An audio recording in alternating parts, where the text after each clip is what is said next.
Item number 1, माननीय वित्त मंत्री श्रीमती निर्मला सीतारमन जी। Item number 1. Item number 1. Sir, with your permission, I rise to lay on the table a copy each of the following papers, Hindi and English versions, under Article 281 of the Constitution, Report for 2026 to 2031, Volume 1, Main Report of the 16th Finance Commission. 2. Report for 2026-2031, Volume 2, Annexures of the 16th Finance Commission. Number 3, explanatory memorandum as to the action taken on the recommendations contained in the above report. Item number 2, माननीय वित्त मंत्री निर्मला सीतारमन जी।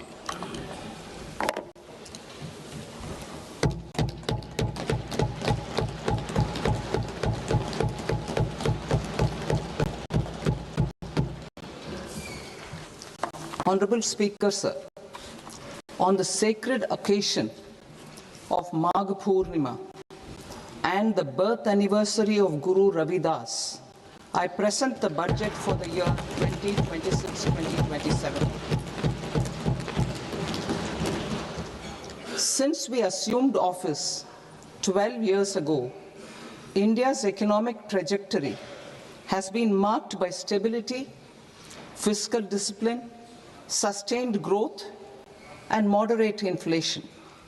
This is the result of conscious choices we have made, even in times heightened uncertainty and disruption.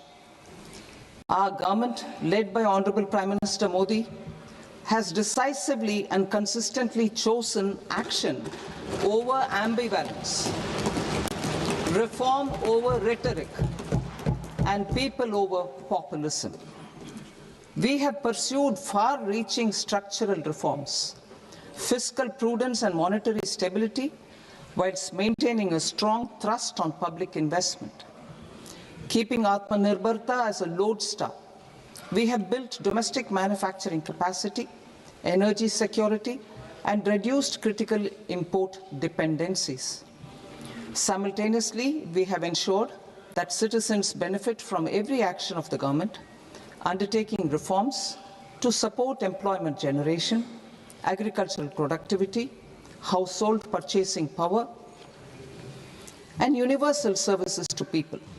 These measures have delivered a high growth rate of around 7% and helped us make substantial strides in poverty reduction and improvement in the lives of our people.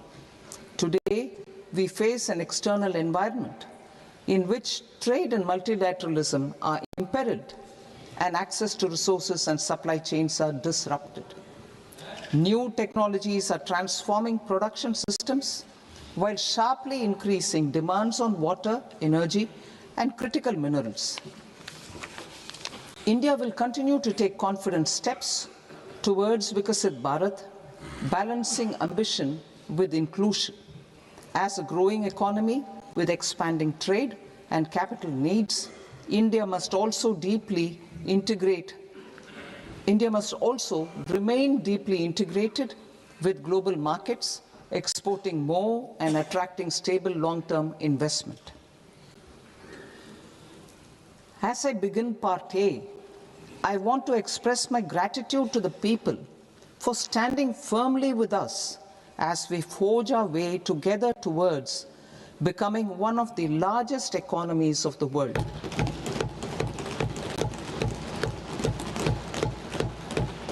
Our aim is to transform aspiration into achievement and potential into performance as we ensure that the dividends of growth reach every farmer, the scheduled caste, the scheduled tribes, the nomads, the youth, the poor, and the women. In Vikasit Bharat Young Leaders Dialogue 2026, several innovative ideas were shared with our Prime Minister, which have inspired many of the proposals, making this a unique Yuva Shakti-driven budget. Our government's sankalp is to focus on our poor, underprivileged, and the disadvantaged. To deliver on this sankalp, and given that this is the first budget prepared in Kartavya Bhavan, we are inspired by three Kartavya. Our first Kartavya is to accelerate and sustain economic growth by enhancing productivity and competitiveness and building resilience to volatile global dynamics. Our second Kartavya is to fulfill aspirations of our people and build their capacity, making them strong partners in India's path to prosperity. Our third Kartavya, aligned with our vision of Sabka Saath, Sabka Vikas, is to ensure that every family, community, region, and sector has access to resources, amenities, and opportunities for meaningful participation. This threefold approach requires a supportive ecosystem. The first requirement is to sustain the momentum of structural reforms, continuous, adaptive, and forward-looking. Second, a robust and resilient financial sector is central to mobilizing savings, allocating capital efficiently, and managing risks.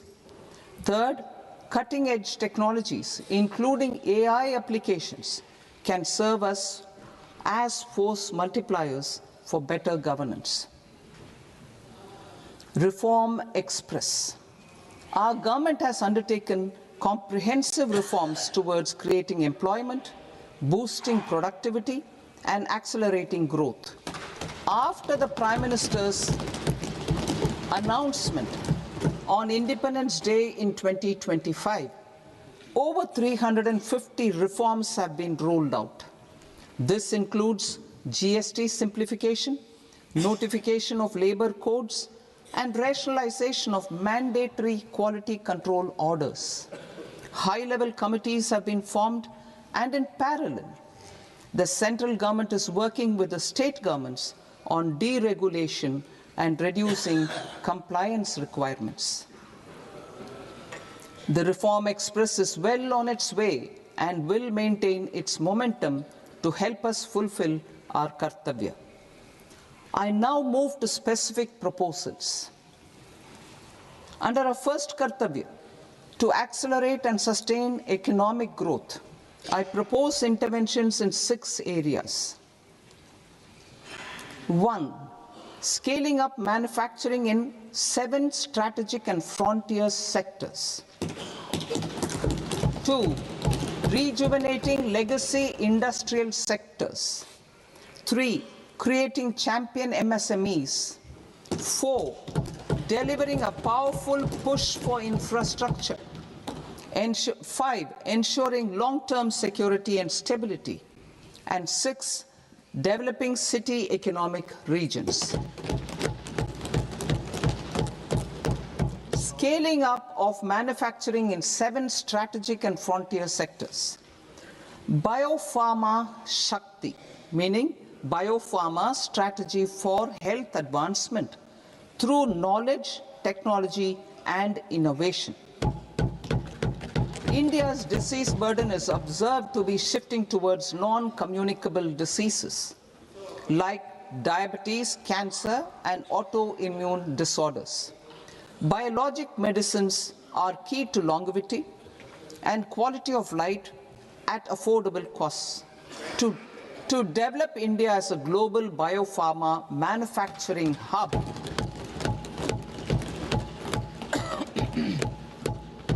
I propose the Biopharma Shakti with an outlay of 10,000 crores over the next 5 years. This will build the ecosystem for domestic production of biologics and biosimilars. The strategy will include a biopharma-focused network with 3 new national institutes of pharmaceutical education and research, popularly known as NIPERS, and upgrading 7 existing ones. It will also create a network of 1,000 accredited India clinical trials sites. We propose to strengthen the Central Drug Standard Control Organization to meet global standards and approve timeframes through and approval timeframes through a dedicated scientific review cadre and specialists. India's semiconductor mission 1.0 expanded India's semiconductor sector capabilities. Building on this, we will launch ISM 2.0 to produce equipment and materials, design full-stack Indian IP, and fortify supply chains. We will also focus on industry-led research and training centers to develop technology and skilled workforce. The Electronics Components Manufacturing Scheme, launched in April 2025 with an outlay of 22,919 crores, already has investment commitments at double the targets. We propose to increase the outlay to 40,000 crores to capitalize on this momentum.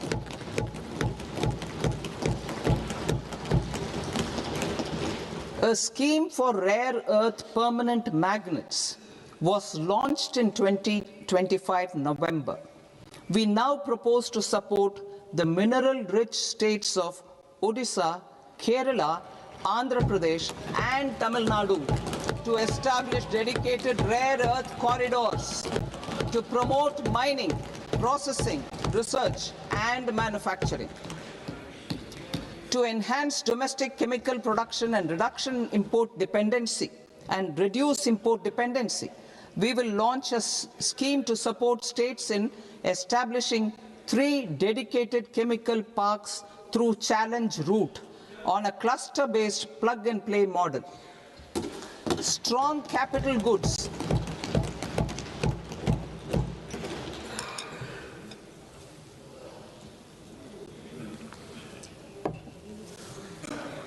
Strong capital goods capability is a determinant of productivity and quality across different sectors.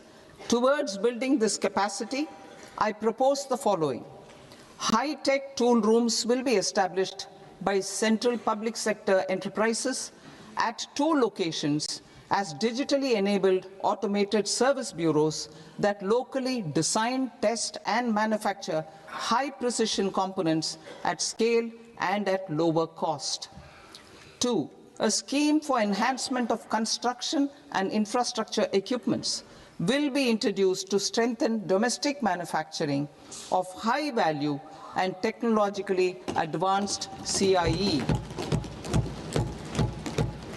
This can range from lifts in a multi-storied apartment or firefighting equipment in multiplexes, large or small, and to tunnel boring equipments for building metros and high-altitude roads. I also propose a scheme for container manufacturing to create a globally competitive container manufacturing ecosystem with a budgetary allocation of 10,000 crores over a 5-year period. For the labor-intensive textile sector, I propose an integrated program with 5 subparts. 1. The National Fiber Scheme for self-reliance in natural fibers, such as silk, wool, and jute, man-made fibers, and new age fibers.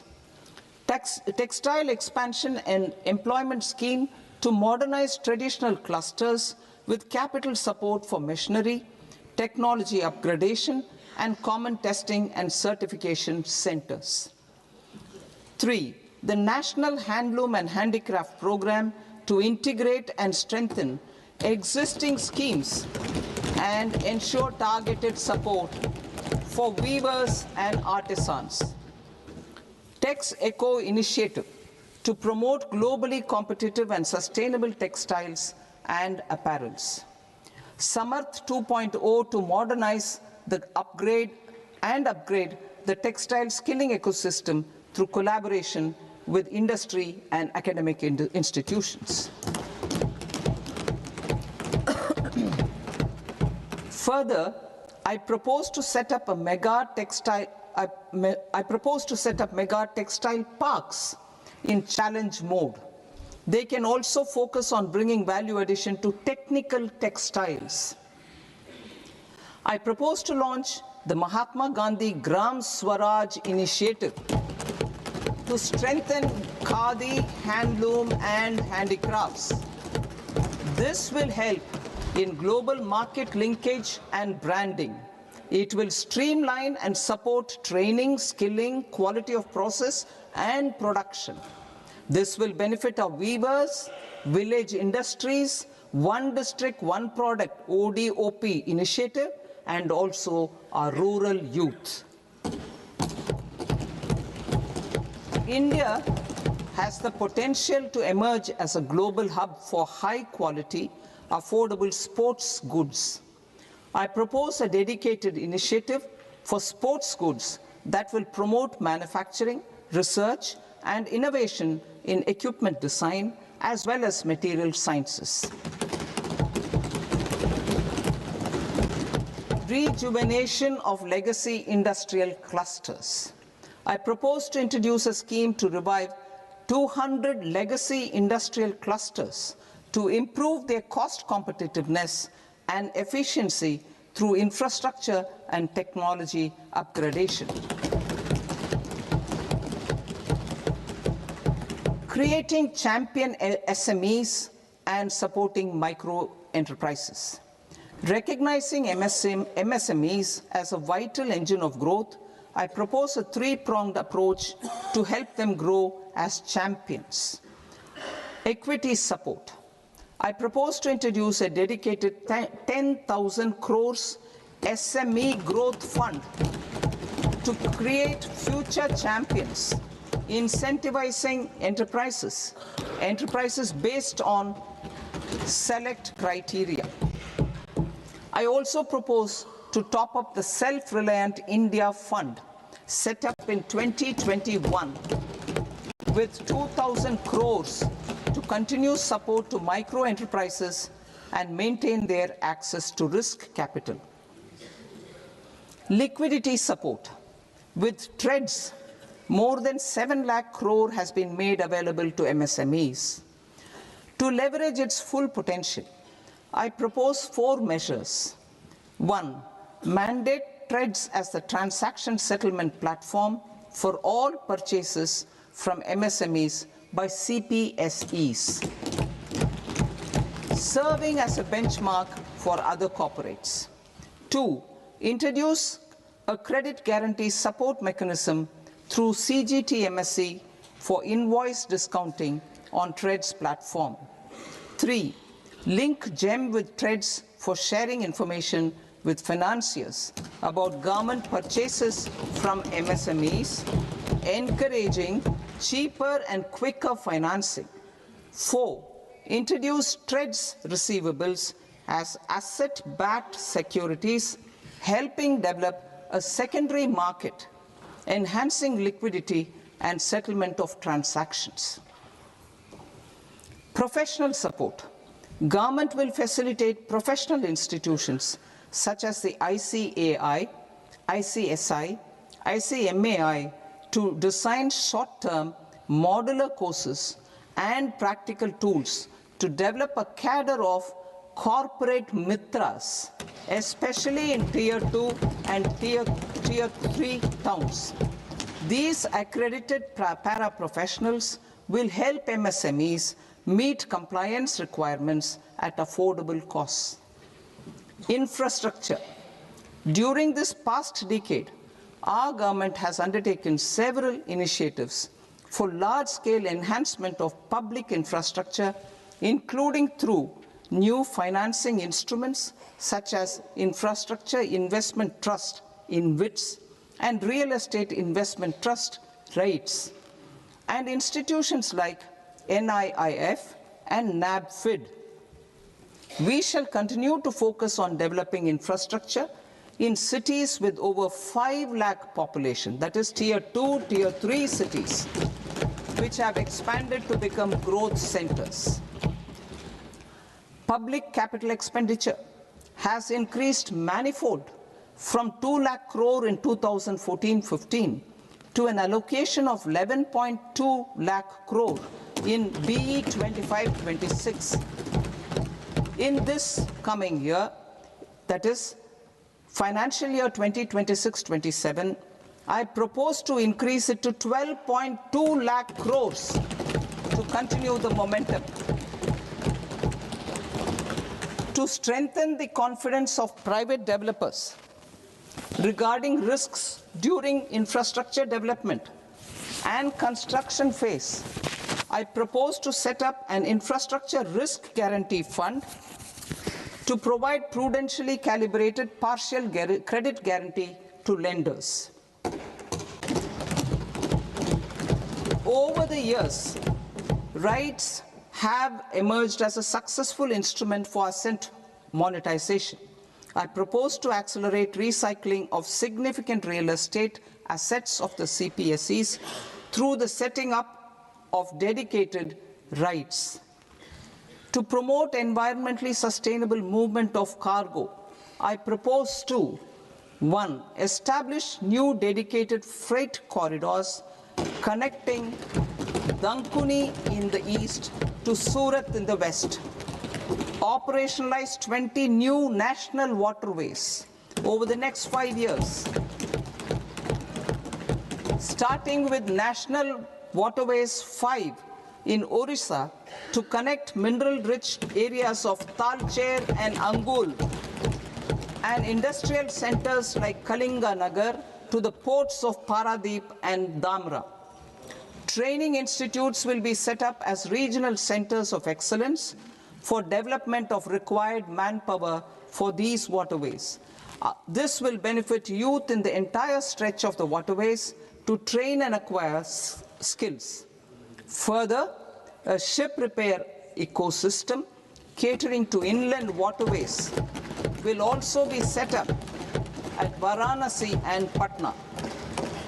And C, launch a coastal cargo promotion scheme for incentivizing a modal shift from rail to road to increase the share of inland waterways and coastal shipping from 6% to 12% by 2047.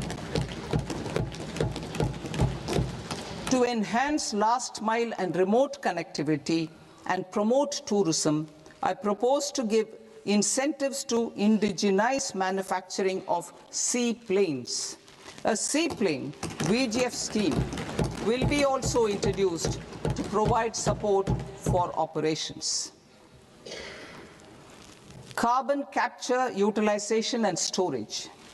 Aligning with the roadmap launched in December 2025, the carbon capture, utilization and storage technologies at scale will achieve higher readiness and in end-use application across 5 industrial sectors, including power, steel, cement, refineries, and chemicals. An outlay of 20,000 crore is proposed over the next 5 years for this purpose. City economic regions.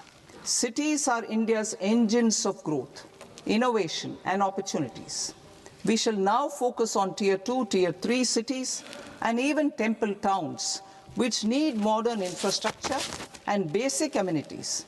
This budget aims to further amplify the potential of cities to deliver the economic power of agglomerations by mapping city economic regions based on their specific growth drivers. An allocation of 5,000 crore per CER over 5 years is proposed for implementing their plans through a challenge mode with a reform-cum-result-based financing mechanism. In order to promote environmentally sustainable passenger systems, we will develop 7 high-speed rail corridors between cities as growth connectors, namely Mumbai to Pune, Pune to Hyderabad, Hyderabad to Bengaluru, Hyderabad to Chennai, Chennai to Bengaluru, Delhi to Varanasi, Varanasi to Siliguri.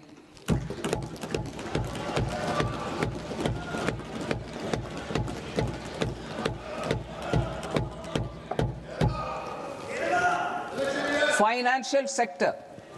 The Indian banking sector today is characterized by strong balance sheet, historic highs in profitability, improved asset quality, and coverage exceeding 98% of villages in the country. At this juncture, we are well placed to futuristically evaluate the measures needed to continue on the path of reform-led growth of this sector. I propose setting up a high-level committee on banking for Vikasit Bharat. High-level committee on banking for Vikasit Bharat to comprehensively review the sector and align it with India's next phase of growth while safeguarding financial stability, inclusion, and consumer protection. The vision for NBFCs for Vikasit Bharat has been outlined with clear targets for credit disbursement and technology adoption in order to achieve scale and improve efficiency in the public sector NBFCs. As a first step, it is proposed to restructure the Power Finance Corporation and Rural Electrification Corporation. I propose a comprehensive review of the foreign exchange management non-debt instruments rules to create a more contemporary, user-friendly framework for foreign investments consistent with India's evolving economic priorities. Corporate bond market. I propose to introduce a market-making framework with suitable access to funds and derivatives on corporate bond indices. I also propose to introduce total return swaps on corporate bonds. Municipal bonds. To encourage the issuance of municipal bonds of higher value by larger cities, I propose an incentive of 100 crore rupees for a single bond issuance. 100 crore rupees for a single bond issuance of more than 1,000 crore. The current scheme under Amrit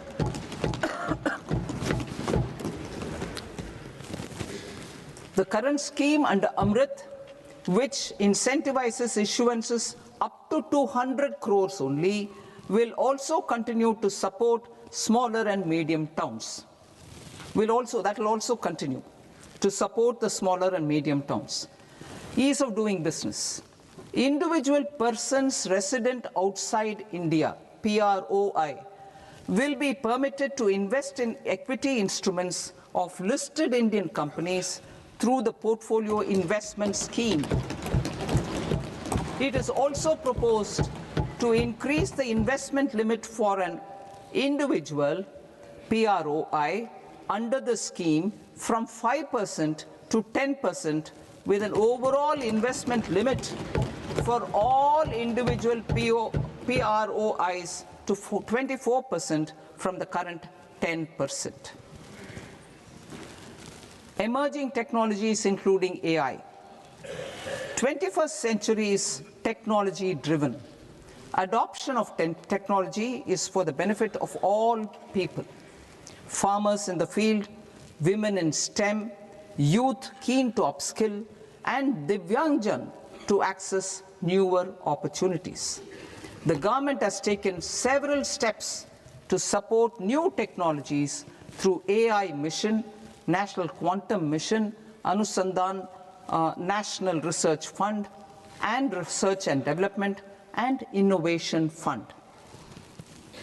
Our second kartavya is to fulfill aspirations and build capacities.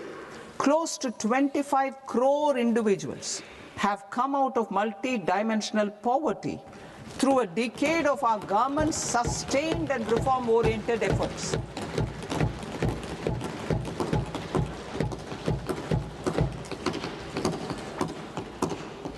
Our government has therefore decided to place a renewed emphasis on the service sector to provide a pathway to fulfilling aspirations of a youthful India with the following measures. I propose to set up a high-powered Education to Employment and Enterprises Standing Committee to recommend measures that focus on services sector as a core driver of Vikasit Bharat. This will make us a global leader in services with a 10% global share by 2047. The committee will prioritize areas to optimize the potential for growth, employment, and exports. They will also assess the impact of emerging technologies, including AI, on jobs and skill requirements and propose measures thereof. To create a range of skilled career pathways, a new range of skilled career pathways for our youth, I propose interventions in the following sectors. Health. Existing institutions for allied health professionals will be upgraded and new AHP institutions established in private and government sectors. This will cover 10 selected disciplines, including optometry, radiology, anesthesia, OT technology, applied psychology and behavioral health, and add 1 lakh AHPs over the next 5 years. A strong care system covering geriatric and allied care services will be built.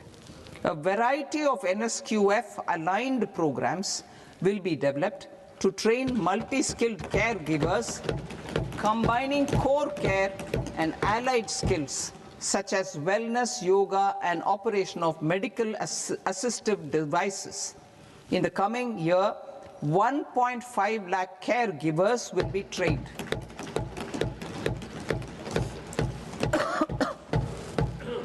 Hubs for medical value tourism. To promote India as a hub for medical tourism services, I propose to launch a scheme to support states in establishing 5 regional medical hubs in partnership with the private sector.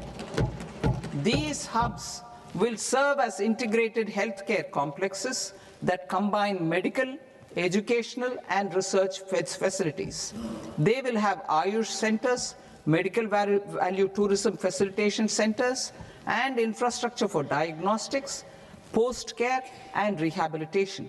These hubs will provide diverse opportunities, job opportunities for health professionals, including doctors and AHPs. Ancient Indian yoga, already respected in several parts of the world, was given a mass global recognition when Honorable Prime Minister took it to the UN. Post-COVID, Ayurveda gained a similar global acceptance and recognition. Exporting quality Ayurveda products helps farmers who grow the herbs and youth who process the products. To meet growing global demand, a few more steps are being taken. I propose to 1. Set up 3 new All India Institutes of Ayurveda. 2. Upgrade Ayush pharmacies and drug testing labs for higher standards of certification ecosystem and make available more skilled personnel. 3. Upgrade the WHO Global Traditional Medicine Center in Jamnagar to bolster evidence-based research, training, and awareness for traditional medicine. Animal husbandry. Livestock contributes to close to 16% of farm income, including of poor and marginal households.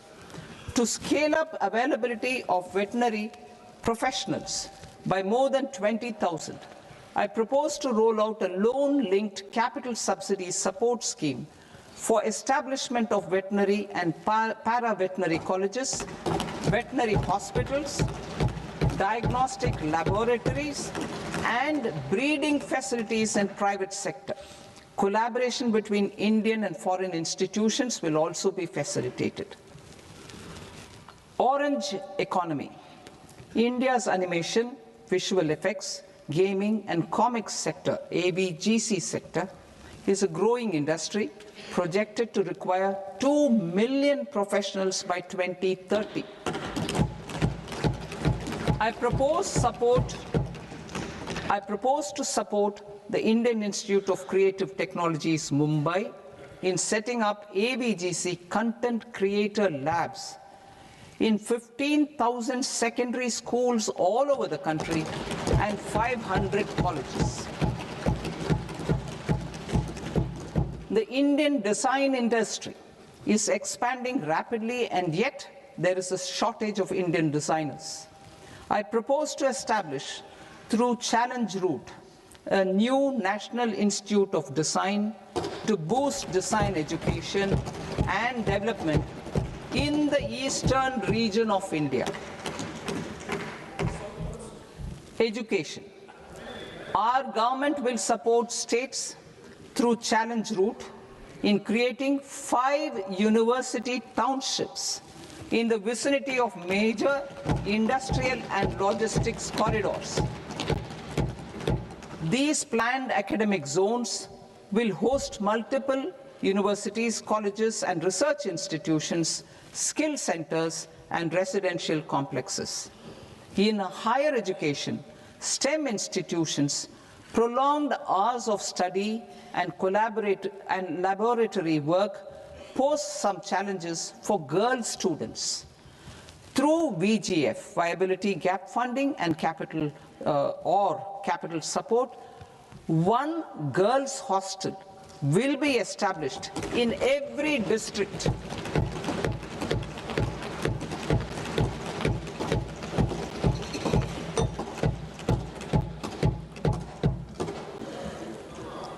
To promote astrophysics and astronomy via immersive experiences. 4 telescope infrastructure facilities will be set up or upgraded. The National Large Solar Telescope, the National Large Optical Infrared Telescope, the Himalayan Chandra Telescope, and the Cosmos 2 Planetarium. Tourism. The tourism sector has the potential to play a large role in the employment generation, forex earnings, and expanding the local economy. I propose to set up a National Institute of Hospitality by upgrading the existing National Council for Hotel Management and Catering Technology. It will function as a bridge between academia, industry, and government. I also propose a pilot scheme for upskilling 10,000 guides in 20 iconic tourist sites through a standardized, high-quality, 12-week training course in hybrid mode in collaboration with the Indian Institute of Management. A national destination digital knowledge grid will be established to digitally document all places of significance, cultural, spiritual, and heritage. This initiative will create a new ecosystem of jobs for local researchers, historians, content creators, and technology partners. India has the potential and opportunity to offer world-class trekking and hiking experience. We will develop ecologically sustainable mountain trails in Himachal Pradesh, Uttarakhand, and Jammu Kashmir. Also in Araku Valley in the Eastern Ghats and Podigai Malai in the Western Ghats. Turtle trails along key nesting sites in the coastal areas of Odisha Karnataka and Kerala. And 3, bird watching trails along the Pulikat Lake in Andhra Pradesh, Tamil Nadu. It's on the border. Under the visionary leadership of Honorable Prime Minister, we established the International Big Cat Alliance in 2024. This year, India is hosting the first ever Global Big Cat Summit, where heads of governments and ministers from 95 range countries will deliberate on collective strategies for conservation. Heritage and culture tourism. I propose to develop 15 archaeological sites, including Lothal, Dolavira, Rakhi-Gadi, Adichanallur, Saranath, Hastinapur, and Leh Palace into vibrant experiential cultural destinations. Excavated landscapes will be open to the public through curated walkways. Immersive storytelling skills and technologies will be introduced to help conservation labs, interpretation centers, and guides. The sports sector provides multiple means of employment, skilling, and job opportunities. Taking forward the systematic nurturing of sports talent, which is set in motion through the Khelo India program earlier, I propose to launch a Khelo India mission to transform the sports sector over the next decade. The mission will facilitate an integrated talent development pathway supported by training centers, which are foundational, intermediate, and elite levels. B, systematic development of coaches and support staff. C, integration of sports science and technology. D, competitions and leagues to promote sports culture and provide platforms. And E, development of sports infrastructure for training and competition. Our third Kartavya aligns with our vision of Sabka Saath, Sabka Vikas towards Vikasit Bharat. This requires targeted efforts for 1, increasing farmer incomes through productivity enhancement and entrepreneurship, with special attention to small and marginal farmers. B, empowering Divyangjan through access to livelihood opportunities, training, and high-quality assistive devices. C, empowering the vulnerable to access mental health and trauma care. D, focus on the Purvodaya states and the Northeast region to accelerate development and employment opportunities. Fisheries. We will undertake initiatives for integrated development of 500 reservoirs and Amrit Sarovars. 2, strengthen the fisheries value chain in coastal areas and enable market linkages involving startups and women-led groups together with fish farmer producer organizations. Animal husbandry. To provide quality employment opportunities in rural and peri-urban areas, we will support the animal husbandry sector in entrepreneurship development through A, credit-linked subsidy program, B, scaling up and modernization of livestock enterprises, C, enhanced creation of livestock, dairy, and poultry, enhanced creation of livestock, dairy, and poultry-focused integrated value chains, and D, encourage creation of livestock farmer-producer organizations. High-value agriculture. To diversify farm outputs, increase productivity, enhance farmers' incomes, and create new employment opportunities, we will support high-value crops such as coconut, sandalwood, cocoa, cashew in the coastal areas, agar trees in northeast, and nuts such as almonds, walnuts, and pine nuts in our hilly regions. These, all of them, will be supported. India is the world's largest producer of coconuts. About 30 million people including nearly 10 million farmers, depend on coconuts for their livelihood. To further enhance competitiveness in coconut production, I propose a coconut promotion scheme to increase production and enhance productivity through various interventions, including replacing and non-productive trees with new saplings or plants or varieties in major coconut growing states. A dedicated program is proposed for Indian cashew and cocoa to make India self-reliant in raw cashew and coconut production and processing, enhance export competitiveness, and transform Indian cashew and Indian cocoa into premium global brands by 2030. Sandalwood. Sandalwood is closely linked to India's social and cultural heritage. Our government will partner with state governments to promote focused cultivation and post-harvest processing to restore the glory of the Indian sandalwood ecosystem, to rejuvenate old, low-yielding orchards, and expand high-density cultivation of walnuts, almonds, and pine nuts. We will support a dedicated program to enhance farmer incomes and in bringing value addition by engaging youth. Bharat Vistar, that is virtually integrated system to access agricultural resources.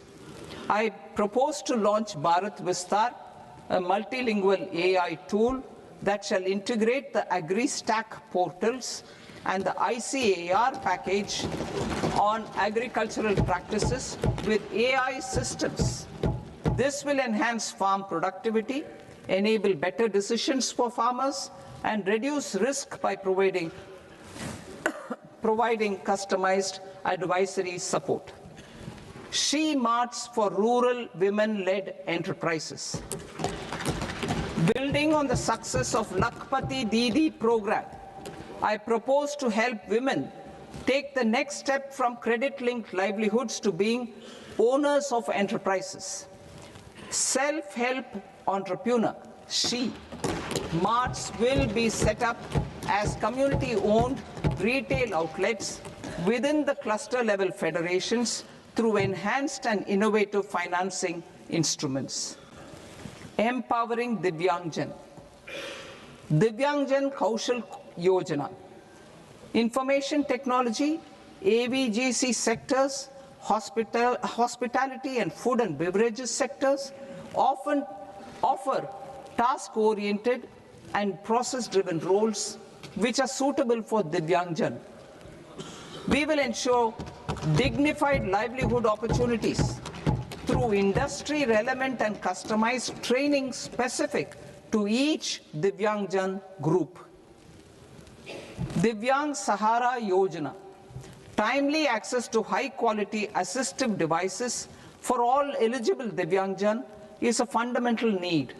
I propose to 1. Support the Artificial Limbs Manufacturing Corporation of India, Alimco, to set up and to scale up production of assistive devices, invest in R&D and AI integration, strengthen PM Divyasha Kendras, and support setting up of assistive technology marts as modern retail style centers where Divyangjan and senior citizens can see, try and purchase assistive products. Reaffirming our commitment to mental health and trauma care. There are no national institutes for mental health care in North India. We will therefore set up a NIMHANS 2 and also upgrade national mental health institutes in Ranchi and in Tezpur as regional apex institutions. Emergencies expose families, particularly the poor and vulnerable, to unexpected expenditure. We will strengthen and increase these capacities by 50% in district hospitals by establishing emergency and trauma care centers. Focus on Purvodaya states and northeastern regions. Purvodaya, I propose the development of an integrated East Coast industrial corridor with a well-connected node at Durgapur, creation of 5 tourism destinations in 5 Purvodaya states, and the provision of 4,000 e-buses. Buddhist sites in northeastern region. The northeastern region is a civilizational confluence of Theravada and Mahayana or Vajrayana traditions. I propose to launch a scheme for development of Buddhist circuits in Arunachal Pradesh, Sikkim, Assam, Manipur, Mizoram, and Tripura. The scheme will cover preservation of temples and monasteries, pilgrimage interpretation centers, connectivity, and pilgrim amenities. 16th Finance Commission. On 17th November 2025, the 16th Finance Commission submitted its report to the President. As mandated under Article 281 of the Constitution, the government is to lay the report along with the explanatory memorandum on the action taken report on the recommendations of the Commission in Parliament, which, Sir, Honourable Speaker, you've allowed me to do at the commencement of this session. The government has accepted the recommendation of the Commission to retain the vertical share of devolution at 41%. As recommended by the Commission, I have provided 1.4 lakh crores of rupees to the states for the year 2026-2027 as Finance Commission grants. These include rural and urban local body and disaster management grants. Fiscal consolidation. Government has been delivering on our fiscal commitments consistently without compromising on social needs. To strive towards accepted standards of fiscal management in Budget 25-26, I had indicated that the central government would target reaching a debt to GDP ratio of 50 plus or minus 1% by 2030-31. In line with this, the debt to GDP ratio is estimated to be 55.6% of GDP in BE 26-27. compared to 56.1% of GDP in RE 25-26. A declining debt to GDP ratio will gradually free up resources for priority sector lending and expenditure by reducing the outgo on interest payments. One of the main operational instruments for debt targeting is the fiscal deficit. I am happy to inform this august House that I fulfilled my commitment made in 2021-2022 to reduce fiscal deficit below 4.5% of GDP by 25-26. In RE 25-26, the fiscal deficit has been estimated at par with BE of 2025-26 at 4.4% of GDP. In line with the new fiscal prudence path of debt consolidation, the fiscal deficit in BE 26-27 is estimated to be 4.3% of the GDP.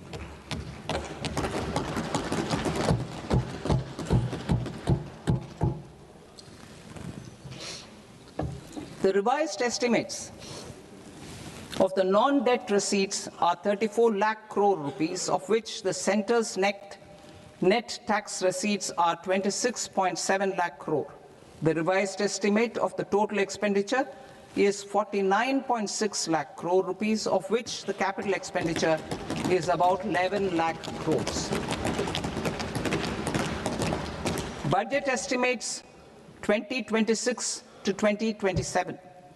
Coming to 26-27, the non-debt receipts and the total expenditure are estimated as 36.5 lakh crore and 53.5 lakh crore respectively. The centre's net tax receipts are estimated at 28.7 lakh crore rupees. To finance the fiscal deficit, the net market borrowings from dated securities are estimated at 11.7 lakh crore rupees. The balance financing is expected to come from small savings and other sources. The gross market borrowings are estimated at 17.2 lakh crore rupees. I'll now move to Part B. Part B, direct taxes.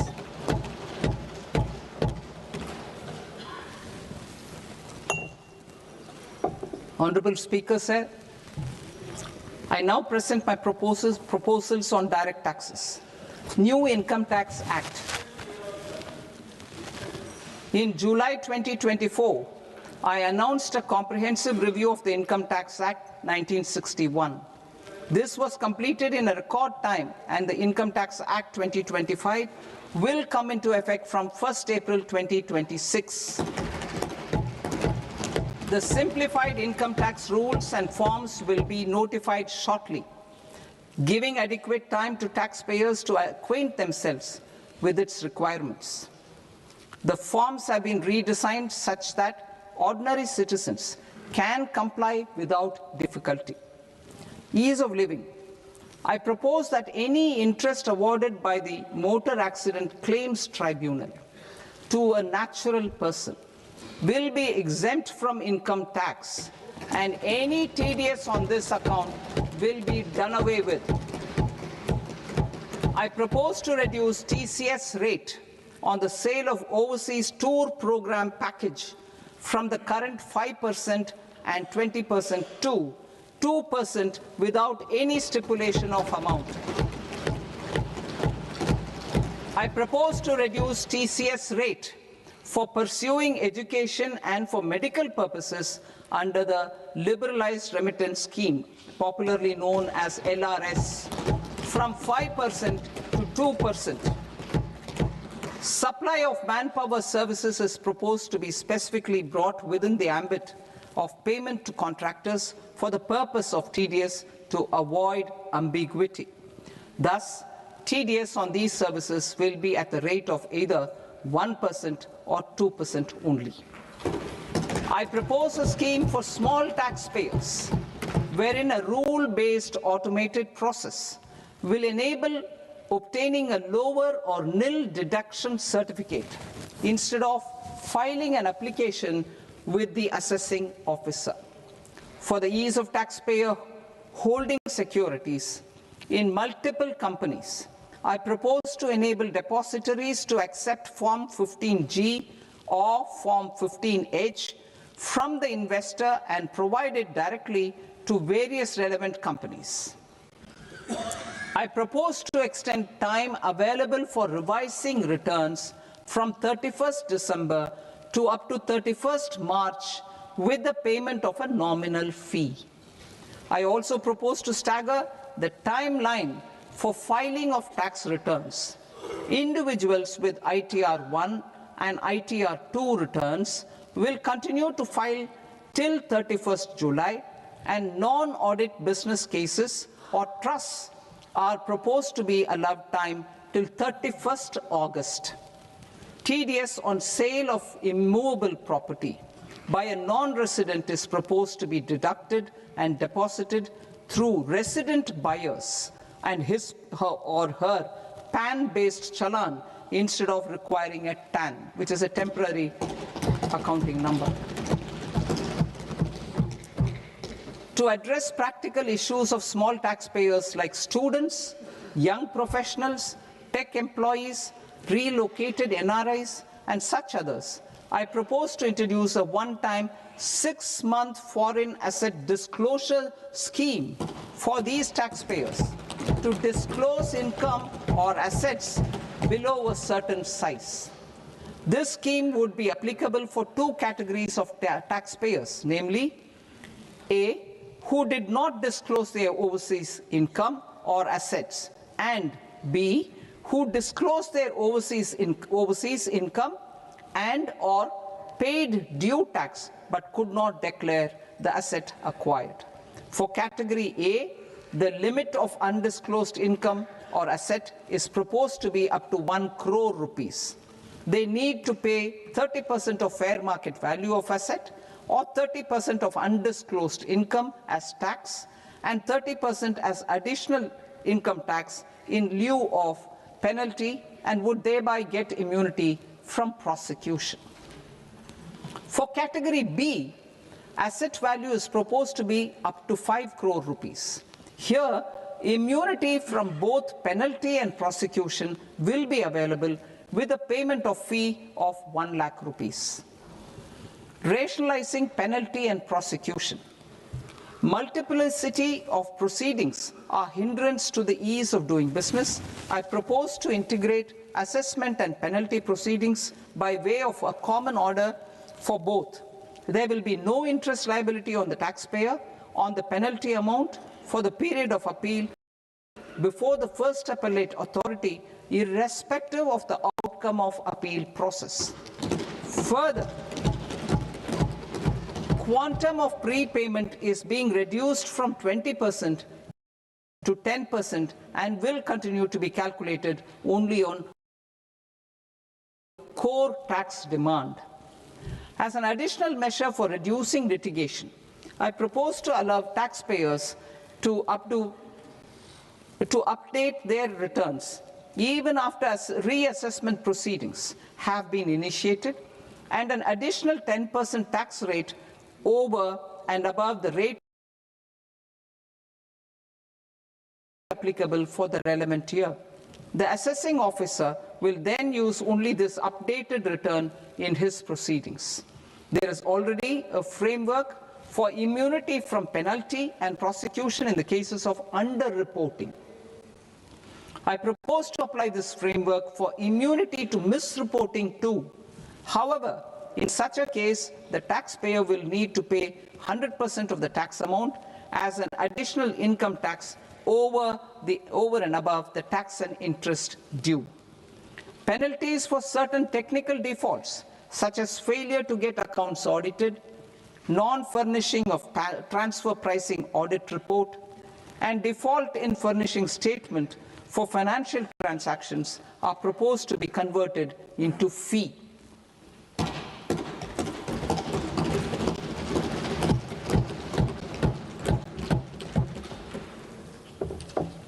I propose to rationalize prosecution framework under Income Tax Act while maintaining a careful balance for deterrence in some serious offence.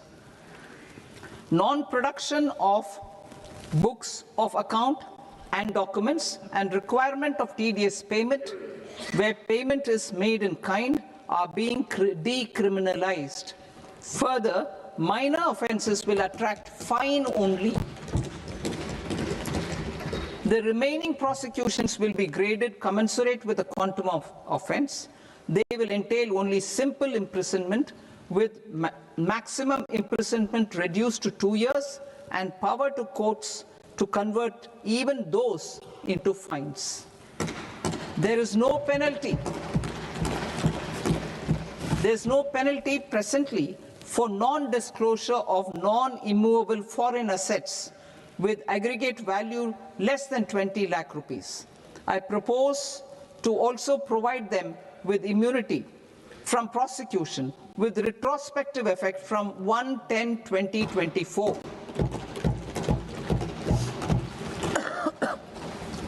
Cooperatives. Deduction is already allowed to a primary cooperative society engaged in supplying milk, oilseeds, fruits or vegetables raised or grown by its members. I propose to extend this deduction to also include supply of cattle feed and cotton seed produced by its members. I propose to allow inter-cooperative society dividend income as deduction under the new tax regime to the extent it is further distributed to its members. I further propose to allow exemption for a period of 3 years to dividend income received by a notified national cooperative federation on their investments made in companies up to 31/1/2026. This exemption would be allowed only for dividends further distributed to its member cooperatives. Supporting IT sector as India's growth engine. India is a global leader in software development services, IT-enabled services, knowledge process outsourcing services, and contract R&D services relating to software development. These businesses and their segments are quite interconnected with each other. All these services are proposed to be clubbed under a single category of information technology services with a common safe harbor margin of 15.5% applicable to all. The threshold for availing safe harbor for IT services is being enhanced substantially from 300 crore rupees to 2,000 crore rupees. Safe harbor for IT services shall be approved by an automated rule-driven process without any need for tax officer to examine and accept the application. Once applied by an IT services company, the same safe harbor can be continued for a period of 5 years at a stretch at its choice. For IT services companies who want to conclude advanced pricing agreement, APA, I propose to fast-track unilateral APA process for IT services and endeavor to conclude it within a period of 2 years. The period of 2 years can be extended by a further period of 6 months on taxpayers' request. I propose to extend the facility of modified returns available to the entity entering APA to its associated entities also. Attracting global business and investment. Recognizing the need to enable critical infrastructure and boost investment in data centers, I propose to provide tax holiday till 2047 to any foreign company that provides cloud services to customers globally by using data center services from India. It will, however, need to provide services to Indian customers through an Indian reseller entity. I also propose to provide a safe harbor of 15% on cost in case the company providing data center services from India is a related entity. To harness the efficiency of just-in-time logistics for electronic manufacturing, I propose to provide safe harbor to non-residents for component warehousing in a bonded warehouse at a profit margin of 2% of the invoice value. The resultant tax of about 0.7% will be much lower than in competing jurisdictions. To provide fillip to toll manufacturing in India, I propose to provide exemption from income tax for 5 years to any non-resident who provides capital goods, equipment, or tooling to any toll manufacturer in a bonded zone.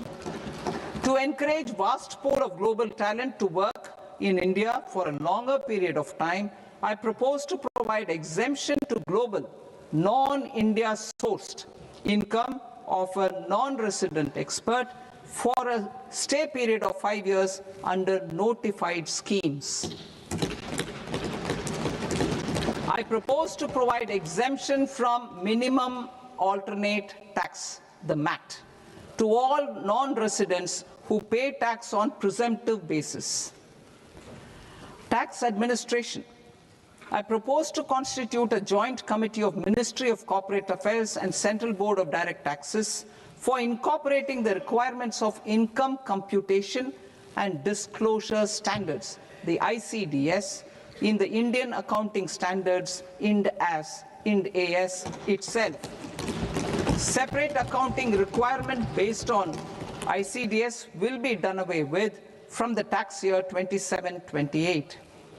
To support Prime Minister Modi's vision of homegrown accounting and advisory firms to become global leaders, I propose to rationalize the definition of accountant for the purposes of safe harbor rules. Other tax proposals. Change in taxation of buyback was brought in to address the improper use of buyback route by promoters. In the interest of minority shareholders, I propose to tax buyback for all types of shareholders as capital gains. However, to disincentivize misuse of tax arbitrage, promoters will pay an additional buyback tax. This will make effective tax 22% for corporate promoters. For non-corporate promoters, the effective tax will be 30%. TCS rate for sellers of specific goods, namely alcoholic liquor, scrap, and minerals, will be rationalized to 2%, and that on tendu leaves will be reduced from 5% to 2%. I propose to raise the STT on futures to 0.05% from the present 0.02%. STT on options premium and exercise of options are both proposed to be raised to 0.15% from the present rate of 0.1% and 0.125% respectively. We reformed the taxation landscape for corporates in 2019 by providing them a simplified regime with lower tax rate so that they could productively focus on business rather than on claim of deductions and exemptions. To encourage companies to shift to the new regime, set off of brought forward MAT credit, minimum alternate tax credit, is proposed to be allowed to companies only in the new regime. Set off using available MAT credit is proposed to be allowed to an extent of 1/4 of the tax liability in the new regime. MAT is proposed to be made final tax, so there will be no further credit accumulation from 1st April 2026. In line with this change, the rate of final tax is being reduced to 14% from the current MAT rate of 15%. The brought forward MAT credit of taxpayers accumulated till 30th March 2026 will continue to be available to them for set-off as above. Indirect taxes. I shall now take up proposals related to indirect taxes. My proposals for customs and central excise aim to further simplify the tariff structure, support domestic manufacturing, promote export competitiveness, and correct inversion in duty. To continue weeding out long continuing customs duty exemptions, I propose to remove certain exemptions on items which are being manufactured in India or where the imports are negligible. Similarly, to further simplify the process of ascertaining the rate of duty applicable on a particular item, I propose to incorporate certain effective rates in various customs notifications to the tariff schedule itself. I shall now take up sector-specific proposals. Promotion of exports of marine, leather, and textile products.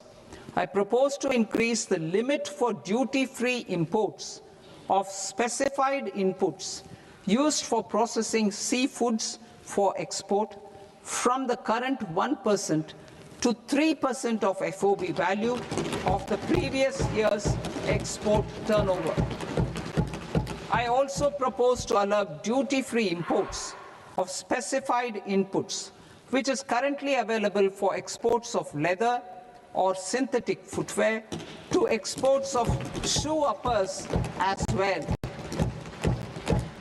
I propose to extend the time period for export of final product from the existing 6 months to 1 year for exporters of leather or textile garments, leather or synthetic footwear, and other leather products. Energy transition and security. I propose to extend the basic customs duty exemption given to capital goods used for manufacturing lithium-ion cells for batteries to those used for manufacturing lithium-ion cells for battery energy storage systems also. I propose to exempt basic customs duty on import of sodium antimonate for use in manufacture of solar glass. Nuclear power. I propose to extend the existing basic customs duty exemption on imports of goods required for nuclear power projects till the year 2035 and expand it for all nuclear plants irrespective of their capacity. Critical minerals. It is proposed to provide basic customs duty exemption to the import of capital goods required for the processing of critical minerals in India. Biogas blended CNG. I propose to exclude the entire value of biogas while calculating the central excise duty payable on biogas blended CNG. Civil and defense aviation. I propose to exempt basic customs duty on components and parts required for the manufacture of civilian training and other aircrafts. It is proposed to exempt basic customs duty on raw materials imported for the manufacture of parts of aircraft to be used in maintenance, repair, or overall requirements by units in the defense sector. Electronics. To deepen value addition in the consumer electronics sector, I propose to exempt basic customs duty on specified parts used in the manufacture of microwave ovens. Special economic zone. To address the concerns arising about utilization of capacity by manufacturing units in the special economic zones due to global trade disruptions, I propose as a special one-time measure to facilitate sales by eligible manufacturing units in SEZs to the domestic tariff area at concessional rates of duty. The quantity of such sales will be limited to a prescribed proportion of their exports. Necessary regulatory changes will be undertaken to operationalize the measures while ensuring level playing field for the units working in the DTA. Ease of living. To rationalize the customs duty structure for goods imported for personal use, I propose to reduce the tariff rate on all dutiable goods imported for personal use from 20% to 10%. To provide relief to patients, particularly those suffering from cancer, I propose to exempt basic customs duty on 17 drugs or medicines.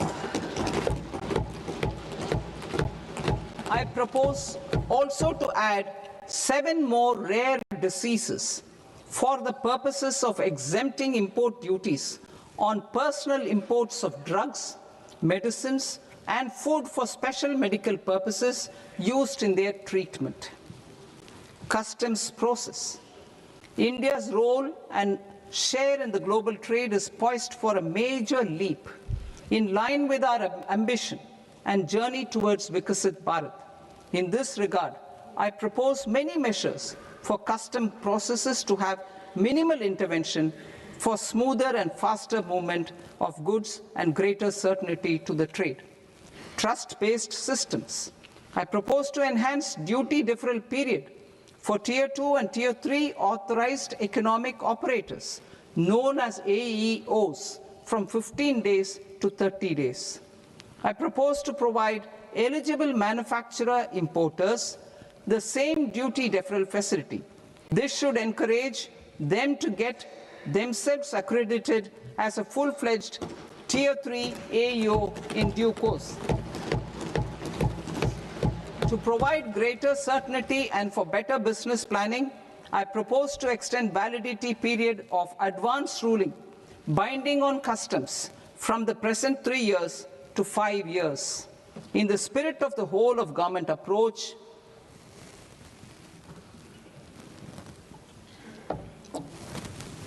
government agencies will be encouraged to leverage AEO accreditation for preferential treatment in clearing their cargo. Regular importers with trusted, long-standing supply chains will be recognized in the risk system so that the need for verification of their cargo every time can be minimized. Export cargo using electronic sealing. Export cargo using electronic sealing will be provided through clearance from the factory premises to the ship.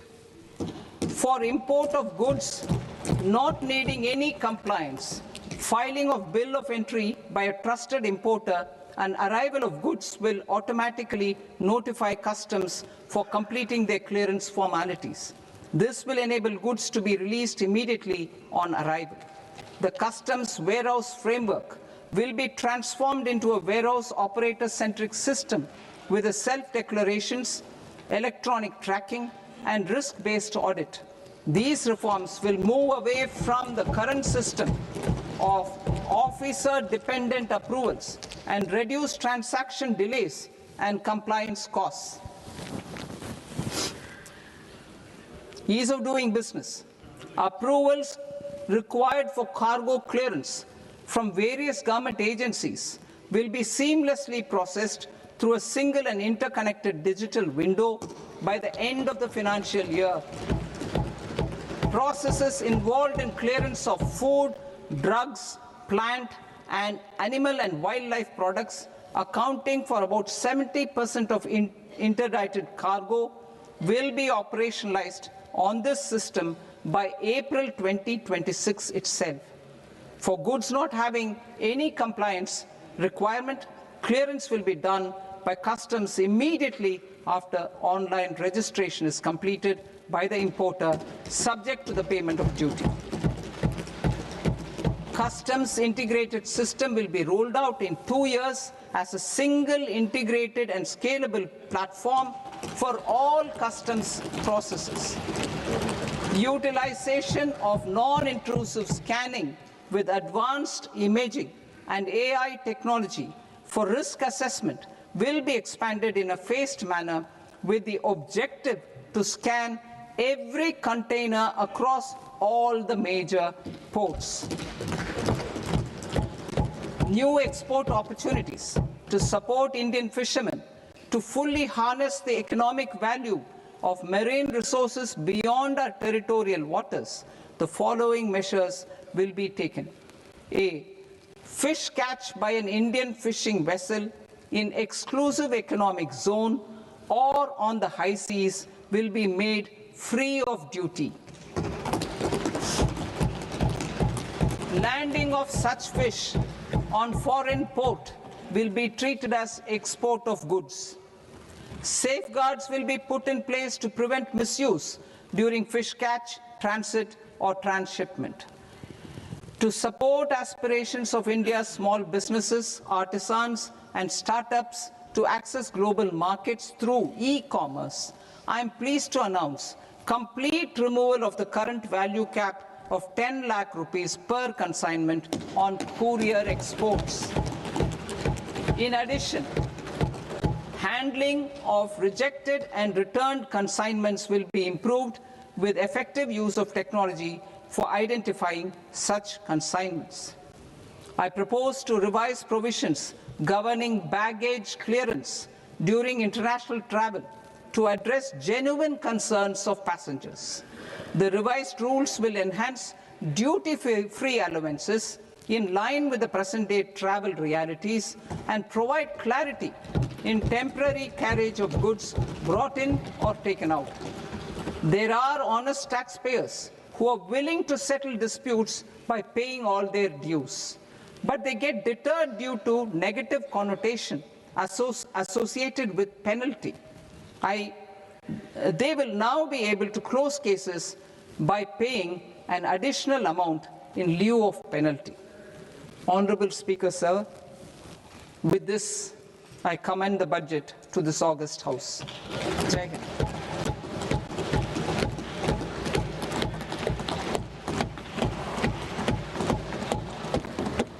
One and a half hours. Item number 3 माननीय वित्त मंत्री जी।